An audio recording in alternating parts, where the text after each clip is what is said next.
Welcome to Mental Health Matters. Thank you absolutely for giving up an hour of your valuable time. I know how busy you all are. So to talk mental health with people, I feel very privileged that you will spend this hour with me talking about that because it's so very important to me. I'm Amy and I'm from Thrive. We're based in Cheshire and our founders and team have over 40 years, well, combined experience is probably significantly more than that. I'm sure somebody on the call could tell me it is. But 40 years plus of experience across education, sports, working with community groups, various different workforces, including the police, both locally and nationally. And our passion is for supporting children, young people and adults. Often with sport as the vehicle to do that, and mental health underpins all of that for us, and ensuring that we can have a healthy well-being.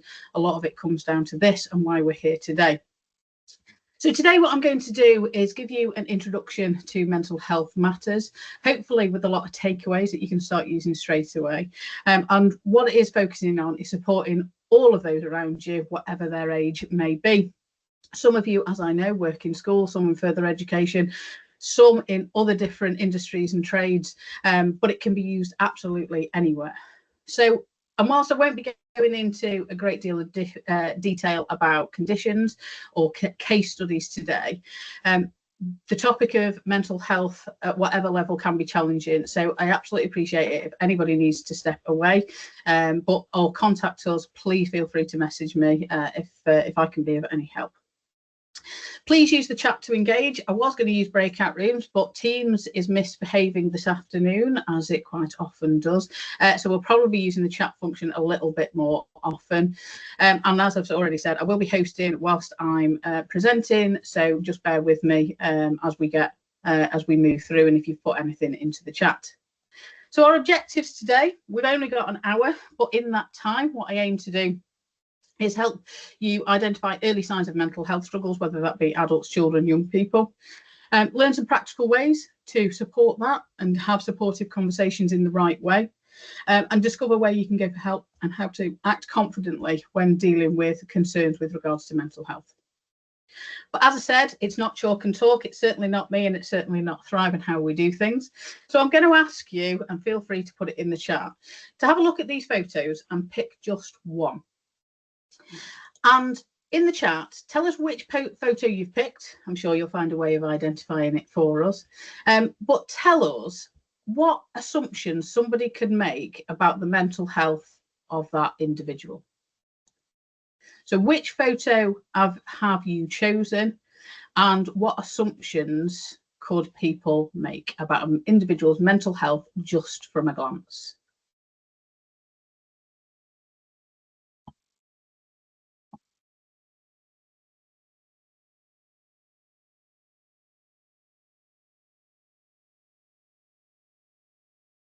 Already people typing away. It's always good to know that people are engaging. Thank you very much.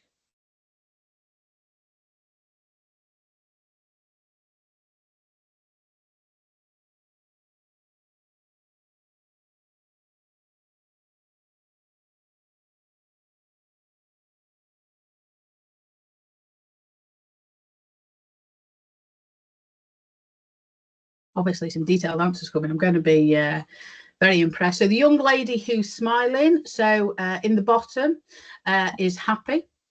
Somebody else has also picked the red-haired lady in the top with the red lipstick and said you can assume she's comfortable in her skin, confident, happy in her life and personality. The guy with the blue hoodie, he looks sad or low mood. Okay, and these are all just from a glance, remember. Okay, we're all taking so much from these images. Lady with the short red hair presented and looks confident, so would assume she's not suffering with mental health issues. Taking a lot of time in that appearance, yeah. Person exercising is healthy. I really like the way you've put that, Eleanor, in inverted commas, because there's so many facets to that, isn't there? Absolutely. But some really key insights there, because at a glance we will all make those assumptions. Like this young lady down here, comfortable, happy, looks quite relaxed, but how do we know just from that picture, just from that glance, actually how she's feeling? These individuals here at a party looks like they're having a lot of fun, have a lot of friends, but how do we know that any one of them isn't feeling isolated? Somebody identified the top right lady, she's healthy, okay, but what else is going on in her life? And the key to this, and the reason why I've asked you to look at this, is because we all make assumptions, don't we, when we take a glance at someone, and these are created by so many things. With our own upbringing, the environment we're in, our own experiences, others around us and their experiences. But so often these can be what causes stigma around what mental health does look like, or what we think it should look like. How do we know this very healthy young lady in the top right, who's going for a run, isn't experiencing something in her personal life? Maybe she's just lost somebody. How do we know this person's not just finishing an exam and they're exhausted? Okay, but we will all make those assumptions. And if we let our unconscious biases rule, we could be making really dangerous assumptions, and we might be stopping ourselves getting the help someone needs. So you can't tell just from a snapshot, but we will all make those assumptions quite naturally. So why does mental health first aid matter? Well, we've already identified one, because there is still stigma around mental health. How we see it, how we talk about it. I'm sure you can think off the top of your head of a few un-PC phrases that you've heard in the past, maybe continue to hear. We won't share them today, but I'm sure they come to mind. And the only way we can overcome stigma is to learn more and to be able to challenge it, because we've gained that knowledge, and also supporting our teams to gain that knowledge too. And then there's the facts. We can't argue that these stats are shocking, and I'm not going to insult you by reading them all out to you. But if we want to change these, the only way we're going to be able to do that is by training ourselves and our people, so we can make a difference to those 1 in 4 adults experiencing a mental health problem each year, or the 20% of children and young people with a diagnosable mental health condition. And we have truly seen that mental health first aid changes that and changes lives. Whether it's the teacher we've upskilled who can now spot pupil withdrawal much earlier and get them the support they need to prevent escalation, or in the workplace where a colleague's off sick, but the support someone's felt they can give because of the conversations they can now have, it's meant the ability to return to work and the ability to talk about it in the workplace. Because again, from the statistics, we can say half of people don't feel that they can, because of the stigma and because of the other potential repercussions. And it's all because these people had the training to recognise and support others through mental health first aid. So think about the roles in your life. That could be at home, that's at work, whether you are working with children, adults, young people, whether you're managing, whether you're operational, it absolutely doesn't matter. How often do you see someone struggling, or have seen somebody struggling, and you aren't quite sure what to do? If you're feeling brave, feel free to give me a thumbs up if you have ever felt like this, because I know I have. And you feel helpless sometimes, and you want to be able to help, but knowing the right thing to say, and that's always a difficult one, isn't it? Is it something we need to say, or can we do things differently? And we can all be more confident if we've got the right training behind us. So, little guessing game for you then. So based on Deloitte's 2024 findings, I want to ask you what you think the cost to your organisation is. So those statistics are quite shocking in themselves, but some people need to see it in cold, hard cash, honestly. So that's what I'm going to show you. But my question to you, and again, answers in the chat, feel free to guess. What is the average cost to a business of poor mental health per employee per year? So Deloitte have come up with national statistics, then we average that out per employee. How much is it costing per employee per year to your organisation? This is always a fun one and always interesting to see what people say.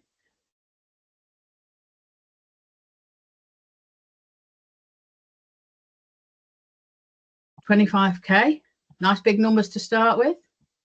£300, wow, we've got a vast difference already.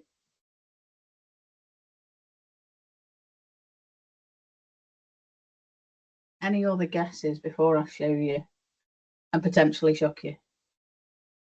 30k, 12k. Okay, good few guesses there. Okay, so for every employee in your organisation, it's potentially costing 1,700 per year. Therefore, if you've got 10 employees, 17 grand, 25 employees, 42.5 grand, 50 employees, 85 grand. And they're not huge organisations. And obviously, as you can see, the more we have, the more that's going to cost. You might think in your organisation, well, actually, we don't have a problem because we don't have a lot of absence or we don't have people taking sick leave. But this cost actually includes presenteeism, absenteeism and staff turnover. So let me go into a bit more detail to help you understand that. So presenteeism are those who are at work despite the fact that they are struggling with their mental health. But as a result of that mental health and that challenge, they're less productive, which means their performance, their focus is all at a different place than it should be. So their output is massively reduced. And that presenteeism accounts for almost half of that amount. So you may have people coming into work and think you've not got a problem, but do we actually know that for certain? The rest, down to staff turnover, thinking about the average recruitment cost of being around £3,000 per person to put into a position now. And again, that can go up and down depending on the level of position. Absenteeism, people being away from work due to mental health, paying for staff cover, still paying salaries, paying for any additional wellbeing initiatives to support those individuals. So for each organisation, and I want you to think about your own and the size of it, what's the potential cost per year that you're incurring based on mental health? How much of someone's salary is that? Or how many salaries is that? What could you do with that money if you actually invest in supporting mental health? Because this is the cost if we don't invest in it. Okay, but the reason you're all here is because you have chosen that you want to invest in it. You do want to think about it more deeply and you do want to do something about it. So let's get on to that bit. So what we said was the first thing we wanted to do was to be able to spot the signs. It can be tricky. And so I've identified just some of the signs that could happen. And for children and adults, some of them may be the same. And you may have different roles with these individuals, but you're the people who know them best. With children and young people, you may be the parents, their teachers, you may be a volunteer working with young people, and you're going to know them in that context better than anyone. So you need to be on the lookout for what's out of character for them. It might be withdrawal, it might be changing behaviour, could be unexplained physical complaints. There's no illness, no bugs going around, but you're hearing of tummy ache, nausea, headaches, they're more tired than normal, and maybe a bit more irritable.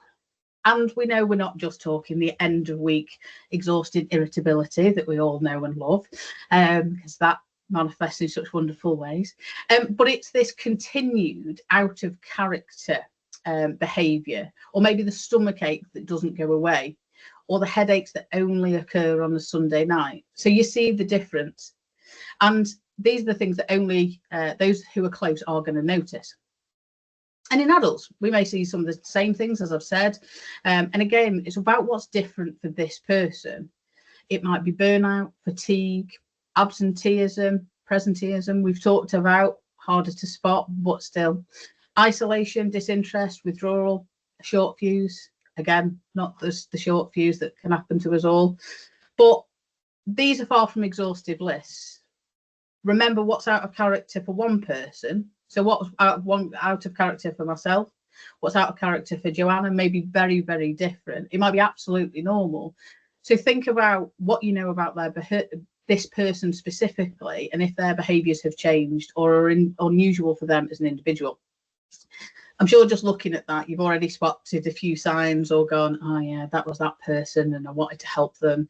And it really is about thinking about in various areas of your life, well, I can spot it. What is it that I'm going to do next? Now, this task was going to be in the breakout rooms, but as Teams, as I've already said, is not behaving itself in quite the way, I am going to move on from it. And I'm going to talk to you about how we start this really important conversation. What we want to do is open the dialogue and get someone talking. Okay. There's various different ways in which people talk about doing this, but I've simplified it down into just a few actions.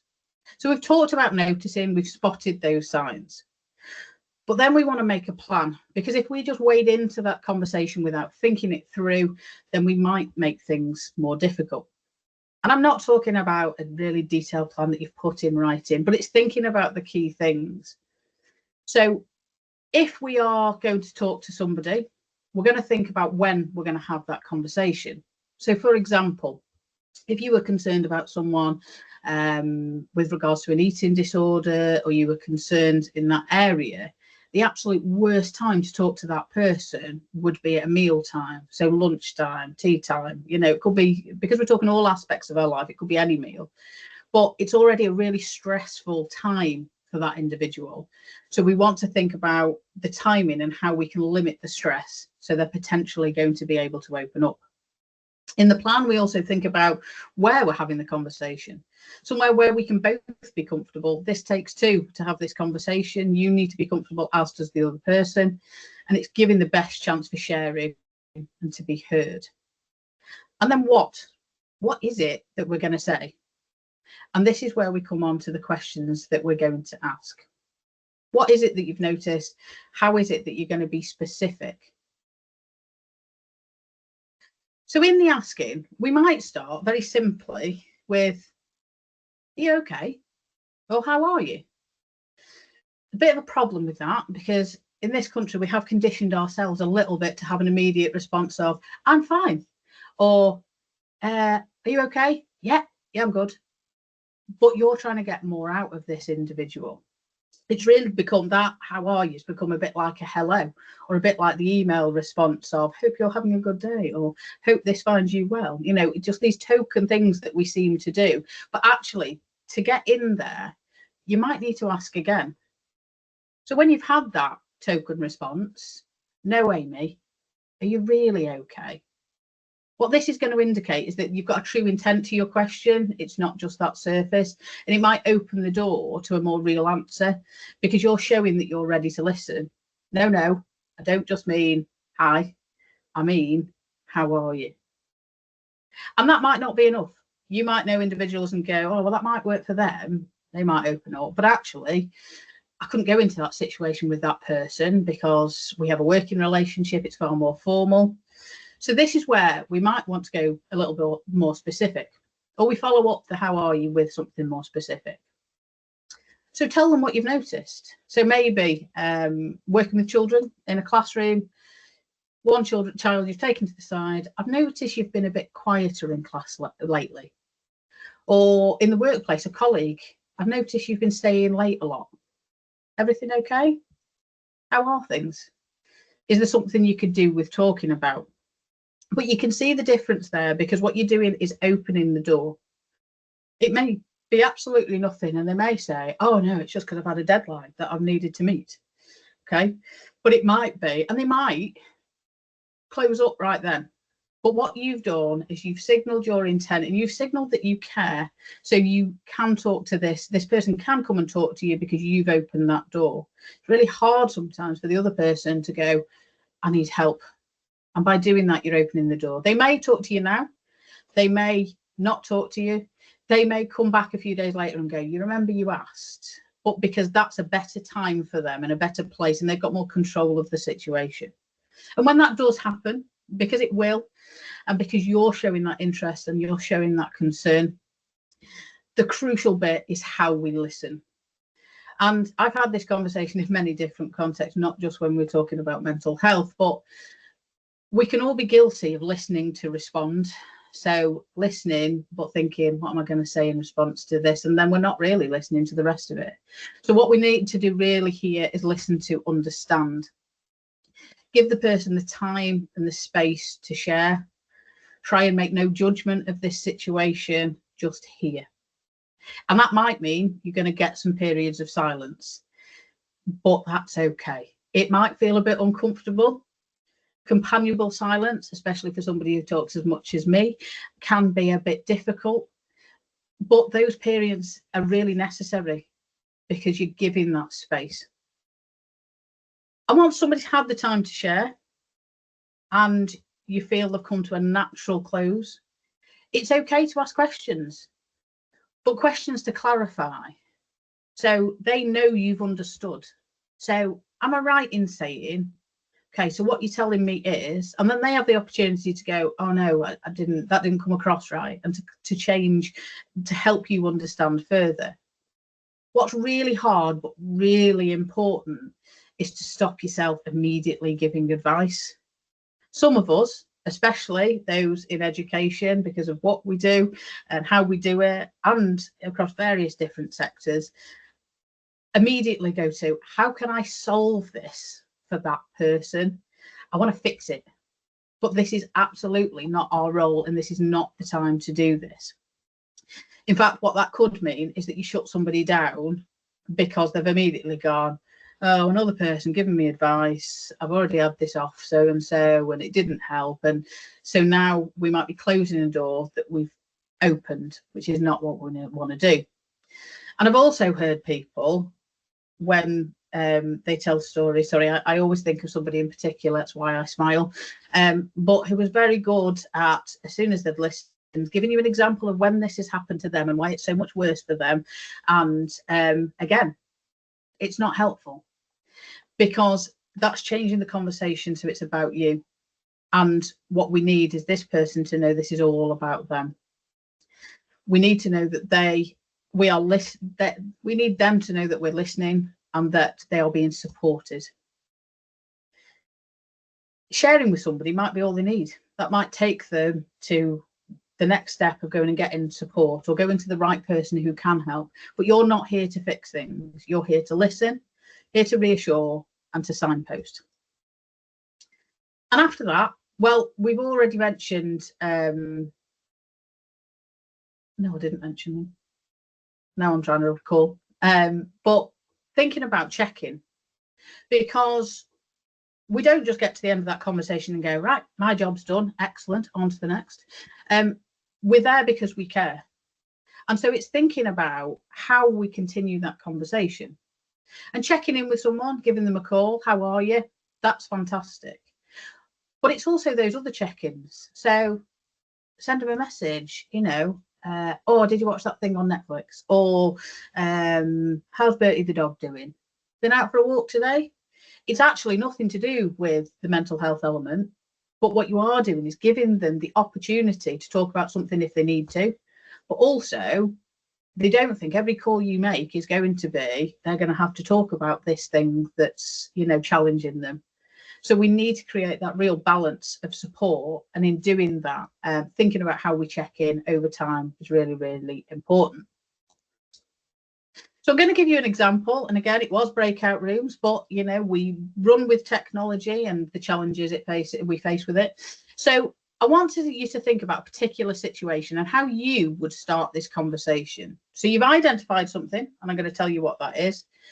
Tell me in the chat how you would go about starting this conversation. So in the workplace, a colleague of yours has become quiet and quite withdrawn lately. How are you going to start that conversation?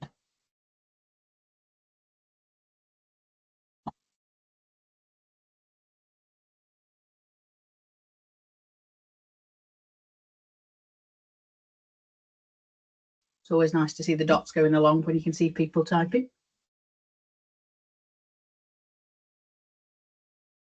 So your colleague's got a little quiet, more withdrawn, might normally be quite a bubbly person, but you know that this is a difference and a change in behaviour. How are you going to start that conversation?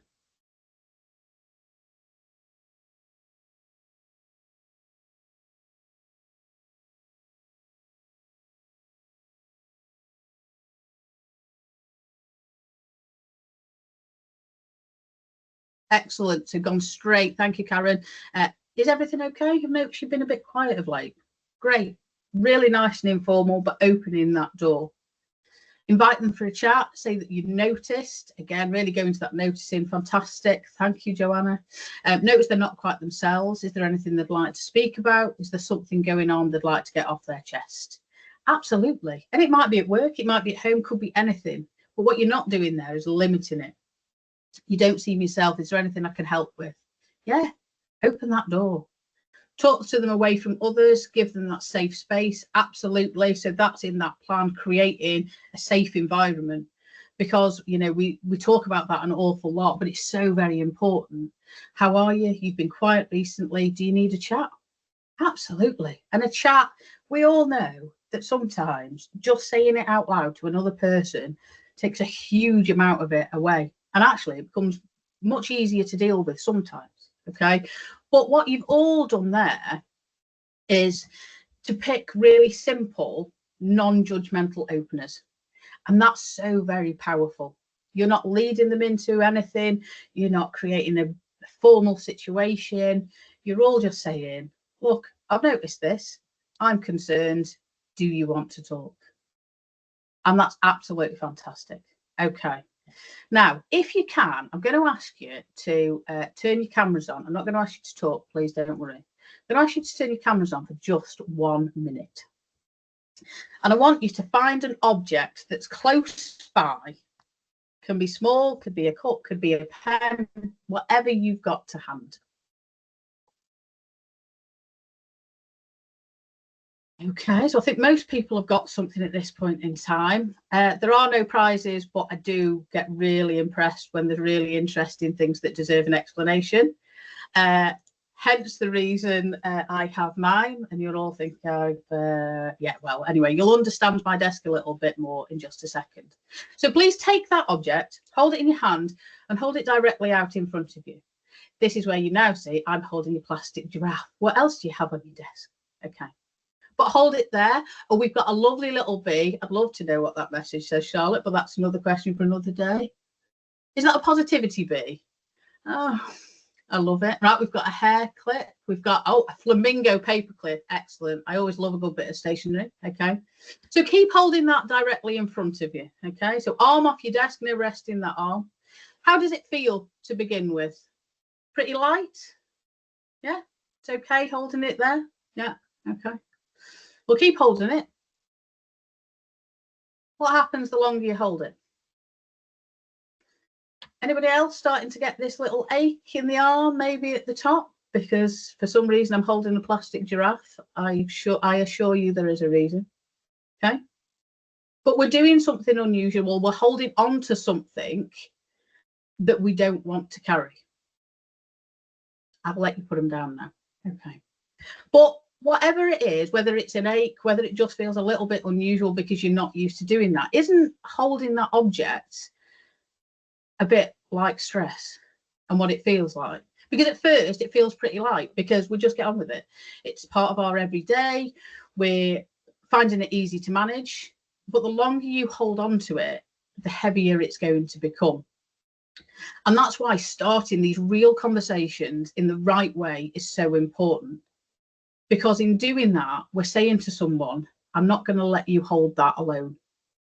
So don't let me be the one to hold my giraffe all on my own. That's all I'm saying. I'm sure out of context, everybody would, wonder what was going on in my head right now. But for those of you who know me, who are sat there smiling right now, you know that's absolutely normal. And the other message to get across today is that mental health first aid is just that. It's first aid. It's not being a therapist. So signposting is going to be really key. Your role is to listen and be present and direct to the right support. You think about physical first aid. Somebody has had an accident, say broken a leg. In first aid, you're going to do what you can in that moment in time to keep them comfortable, but then you're going to send them to the right support. That's exactly what we need to do in mental health first aid. Give them that safe space, make them feel supported right now, but then get them to the right support. There are so many places that we can turn to, and each workplace, organisation is going to be different.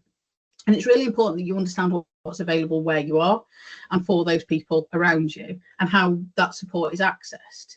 If you don't know, one thing to go and find out after this this call certainly.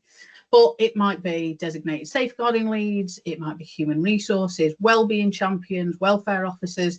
I could keep going on and on about the different role titles that we have, but that will change dependent on the organisation. And then there's external organisation, but knowing where they are, who they are, what they are, and how they're going to help can be really difficult. So that's why I've put the Hub of Hope up here. Thankfully, I think most of you are of an age where you would know what the Yellow Pages is, because otherwise you'll make me feel really old. But the Hub of Hope, is like a directory, like the Yellow Pages used to be, for support, both locally and nationally. And the great thing about it is once you've got it downloaded, you can go in and you can put in your location, you can put your particular concern. So if it was, I'm in Cheshire, or be more specific, I can put my postcode in, and I've got concern about a young person in suicide. It will direct you to a charity or an organisation that can support with that. Because we can't give all of the support that's needed, and that's absolutely not our role. So if there's one thing you do today or one thing you share after today, it would be this. Please download it, because it really, really can be a lifesaver. But I wanted to reiterate that those boundaries are really important. They're not just important for that individual, but they're really important for you, because taking on somebody else's challenges, that's too much for anyone. So think about first aid. Remember, the role in first aid is to support and then get them to the right people, to get them to the professionals. And I thought I'd pop in a couple of takeaway tools, and you might think I've gone a little bit simplistic with some of them, but I promise you they work. And whether it's adults or children, you may think one is more relevant to each group or what have you, but it's really about how you choose to use them. I love an acronym because my memory is shocking. And this is the one where you might think, is she serious? Is she talking about being hungry? Well, it all comes down to our basic needs. Because if we aren't meeting our basic needs, everything else is going to be more difficult. I'm sure you've heard somebody in your life say, you might have said it yourself, everything feels better after a night's sleep. Well, there's a reason for that, because we're in a much better place to deal with things. So we start with hungry. I mean, it's known as hangry in our house, as I'm sure some other people. I am definitely guilty of that. And it happens far too often. But feeling physically hungry can affect our mood and our ability to cope. Now, I'm obviously going to recommend healthy snacks, but I know at least one person on this call who has a desk drawer which has some not so healthy snacks. But if that's what we've got, that's what we've got, and that's what we're going to dive into. She's smiling at me now. And angry, that's quite specific, but actually what angry stands for is the strong emotions. If we're in a position where we are feeling strong emotions like frustration or irritability, it's going to cloud our thinking and therefore our ability to deal with things. Lonely, isolated, disconnected, increase our stress or anxiety, and that fatigue that we've already mentioned is going to reduce our resilience and make small problems feel much, much bigger. And whether you are a child or an adult, this applies. So what can we do? Well, we can go through the checklist, and whether this is for myself, okay, if I'm sat there going, I don't know why I feel the way I do right now, let's think about those basic needs first, because one, it's going to ground me and get back to my basic needs. If I haven't dealt with those, maybe I can make myself feel better. And think about that, whether it's an individual that you know, if you think about your kids, when they're hungry. I mean, they make it you're very aware of that, but also the signs of your child and the difference it's going to make to their behaviour. So it's a really key one just to go back to, have I met my basic needs before I actually deal with this as an issue? And then there's the 5, 4, 3, 2, 1 grounding technique. Now this one I definitely use with one of my children, more so when she's fallen over and it feels like she's going to need her leg amputated, when actually it's only a graze on her knee. But we come into this really simple mindfulness tool. It brings the attention back to the present moment, and it can help with reduced feelings of anxiety, stress, and overwhelm. My apologies, because I keep clicking in exactly the wrong place, but we always get there in the end. So in this technique, what we're going to do is we're going to ask people to notice things around them. So in their immediate space, 5 things you can see. Look around you, name 5 objects. Okay, so immediately I've been taken off guard and I'm having to tell you. So I'm taking myself out of that moment. 4 things you can touch. So focusing on the textures or the sensations that you can feel. Things you can hear. Focus on those distinct sounds, things you can smell, and things you can taste. So notice a taste in your mouth, or have a small bite of something, or a drink of water. What is it that you're tasting now?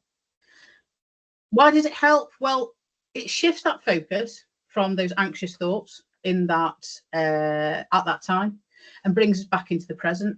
And it does that because it activates the senses. That's why very specifically we go for see, touch, hear, smell, and taste, because that takes the body into a calming, it's calming for the body stress response.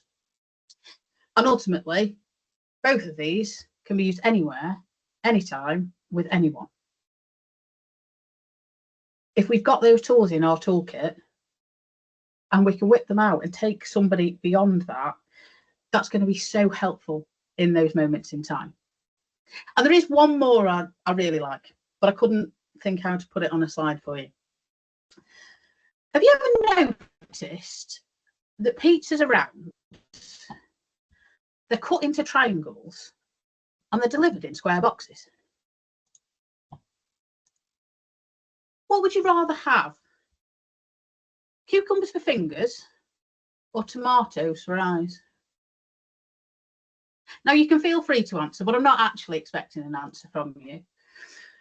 I haven't totally taken leave of my senses, I promise you. This last one is about nonsense questions. First of all, I love a bit of nonsense. But second of all, just like you all did, there were some smiles, there was some, I'm not quite sure what's just happened here. But that person in that moment of distress is going to be just as taken back as you by such a random question. And the more random, the better. Why are you asking me that? Because it's going to take them out of the place they're in and it can help them move on in that moment, in that day, and actually just shift our attention.